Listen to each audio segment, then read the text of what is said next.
1980 League Championship Series gets the Houston tied one game apiece, and that matters. This isn't the Astros trying to avoid an 0-3 hole. This isn't the last stand. It's the swing game. The Phillies took game one, and the Astros punched back in game two. In extra innings in Philadelphia, and now the series lands in the Astrodome, with both clubs knowing exactly what this game means. Whoever wins will be up 2 games to 1. Whoever gets to win it spends the night feeling the World Series a little bit closer.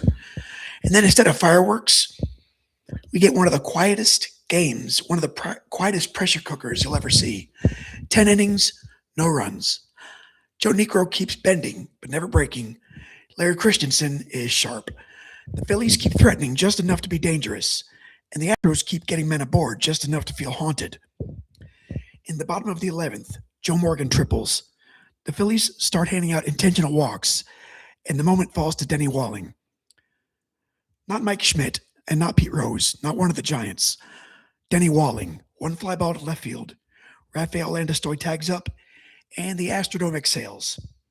Astros win 1-0. Welcome back to the Astro 100. I'm documenting one game per player until I reach 100. Today's episode is Astro 26, Denny Walling. And today's idea is this. Sometimes a postseason series turns not on the loudest hero, but one of on the calmest, useful man in the room. The date is October 10th, 1980. We're at the Astrodome in front of 44,443 people. It's a day game, artificial turf, dome, of course. Series is tied 1-1. Phillies are a veteran club with weight on them. They've been good for a few years, and they're tired of hearing about what they haven't managed to do yet. The Astros, they're newer to the stage. The city is basically vibrating. Houston's never had this kind of oxygen in October before. The uniforms are gorgeous. The dome is packed, and the whole thing feels like the franchise is trying to walk through a door that it's been staring at for a long time. So this isn't just another playoff game. It's the kind of game where both the teams know every base runner matters, every bump matters. Every stranded man feels personal, and because baseball has a nasty sense of humor, the game that could tilt the series turns an 11-inning argument about one run. Let's start with Philadelphia. The Phillies come into this postseason looking like a team that's trying to stop being a slogan and become a fact. They've got Pete Rose now, who didn't come to town to be decorative. They've got Mike Schmidt, who by this point is already one of the most dangerous players in baseball. They've got Larry Boa, Bob Boone, Gary Maddox, Manny Trio, Greg Luzinski. This is a real team, not a cute or accidental team. And they're managed by Dallas Green, who wasn't hired to babysit. He was hired to harden the place. The Astros have a different kind of pressure.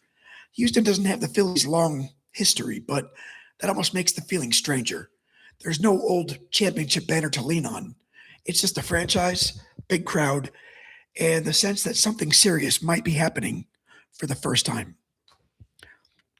They split the first 2 games in Philadelphia, which already is a statement. And now they're at home, tied 1-1, and staring at a game 3 that could hand them real control of the series, or hand it right back. So the Phillies walk in acting like adults, and the Astros walk in trying to prove they belong in the same room. And that's our mood for the day. The larger baseball mood that week is excellent. Over in the American League, Kansas City's finally pushing through the Yankees, which matters because for years the Royals had been the team that looked good, but got shoved aside. So across the sport, there's this weird sense that old patterns might be breaking. That gives this NLCS a little electricity.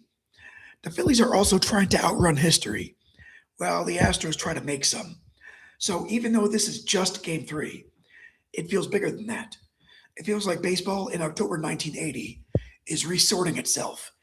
And this Phillies-Astros series, especially once it gets rolling, becomes one of the great postseason life fights the sport has ever produced.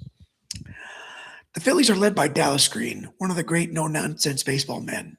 He looks, sounds, and manages like somebody who would rather win than be liked. Houston is still led by Bill Verdon, another baseball lifer, serious man just in a different key. Now, Verdon always strikes me as somebody who understood exactly how ugly baseball could get and never got offended by it. On the mound for Philadelphia is Larry Christensen, and he's excellent. He gives the Phillies 6 scoreless innings and never really lets the game get away from him. He's not overpowering the afternoon. He's just controlling it. In a road playoff game, that's enough. For Houston, it's Joe Niekro. And this is one of those Joe Niekro starts that explains the man's whole appeal. He goes 10 innings, allows 6 hits, 0 runs, and walks 1. He only strikes out 2, so it's not a blow you away masterpiece. It's subtler than that. He just keeps making the Phillies slightly wrong. And if a pitcher can make you slightly wrong for 10 innings in October, he's basically still in your afternoon. Now, the Phillies lineup is loaded with names. Pete Rose at first, Bake McBride in right, Mike Schmidt at third, Greg Luzinski in left, Manny Trio at second, Gary Maddox in center, Larry Boa shortstop, and Bob Boone behind the plate. Now, that's a grown-up lineup. The Astros have fewer immortal names in this particular game, but one of them is a giant, Joe Morgan. And because baseball is elegant, Morgan ends up right at the center of the winning inning. The old master sees an opening and cracks it. You also get great October baseball names scattered all over the card. Jose Cruz, Cesar Cedeno, Enos Cabell, Terry Poole, Craig Reynolds, Dave Smith, Tug McGraw. This isn't a forgotten sideshow. This is serious baseball, full of serious players. Now, the connection here wasn't hatred, it's pressure. That's our common thread today. The Phillies are trying to become champions, finally. The Astros are trying to prove they can stand on this stage and not flinch. So the tension in this series feels less personal and more historical. It feels like both clubs are dragging different kinds of baggage into the same room and daring October to sort it out. And that's why the game feels so heavy. Nobody's really playing loose here. Now, the side quest is the Astrodome itself, because if you've only grown up on modern baseball, the dome can feel like a weird moon-based version of the sport. It's indoor baseball on artificial turf with that strange enclosed sound where every crowd roar feels like it hit the ceiling and came back down. And that matters in a game like this. A 1-0 game in a normal park can feel eerie. A 1-0 game in the dome feels trapped. Everything feels close. Everything's compressed. Every fly ball hangs like a verdict. So this isn't a great playoff game. It's a great Astrodome playoff game. And that changes the whole flavor of it. Now let's talk about Denny Walling. He's exactly the kind of player I love in a project like this, because if you only tell baseball through superstars, you miss how real teams actually function. Walling was a left-handed bat, a corner guy, a player who could help you at first, help you elsewhere when needed, and take a series at bat without acting like the cameras ought to be grateful. He wasn't the face of the franchise. He wasn't the guy kids were pretending to be in the yard. He was something quieter, and in some ways, more useful. He was a professional. He was one of those players that managers love because he gives you competent baseball over and over without needing any sort of parade. He could drive the ball, use the gaps, he could take a walk, fit himself into the machinery of a good ball club. Those players matter. Every contender has a few men like that. Not the guy in the billboard or the statue. The guy who keeps the whole thing from becoming too top heavy. That's Denny Walling, which is exactly why this game fits him.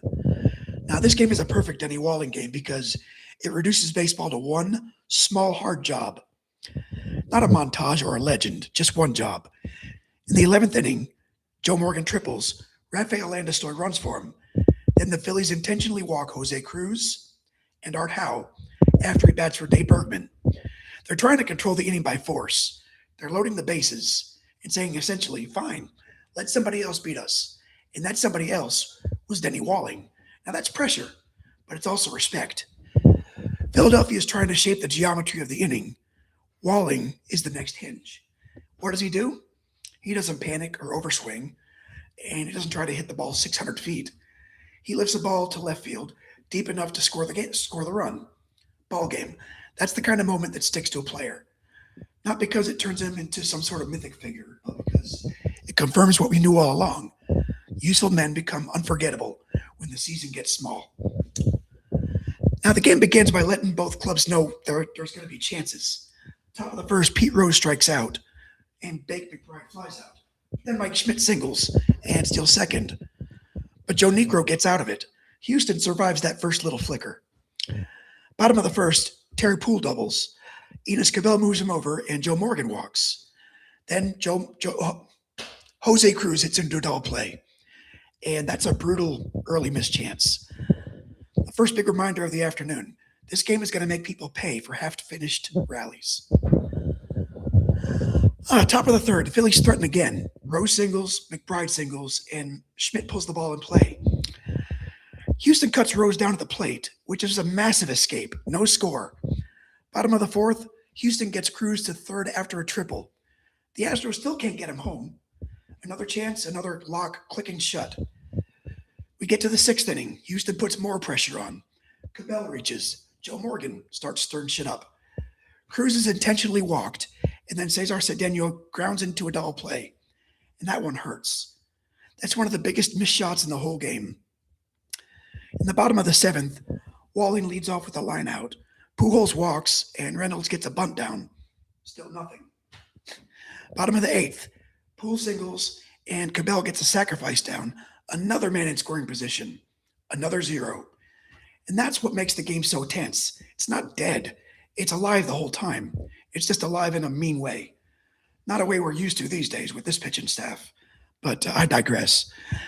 The Phillies get their own look in the ninth. Maddock and Boa get aboard. Bob Boone lines out. And Houston lives. One more inning. The top of the 11th, Dave Smith comes on for Houston after 10 brilliant innings from Joe Negro. Smith strikes out Luzinski looking, gets Trio to fly out, allows Maddox to double, intentionally walks Boa, and then gets Del Unser striking out swinging. And that was a gigantic relief appearance. One of those innings where a game can vanish from you in 5 seconds, if you blink. Then the bottom of the 11th, Joe Morgan, triple to right. That's the crack in the wall. They bring in Rafael Landestor to run. Cruz is intentionally walked, and Howe also intentionally walked. The bases are loaded, and there's nobody out. Denny Walling steps in. Now, here's the thing I love. Walling doesn't need to be a hero in a cinematic way. He just needs to do an adult thing.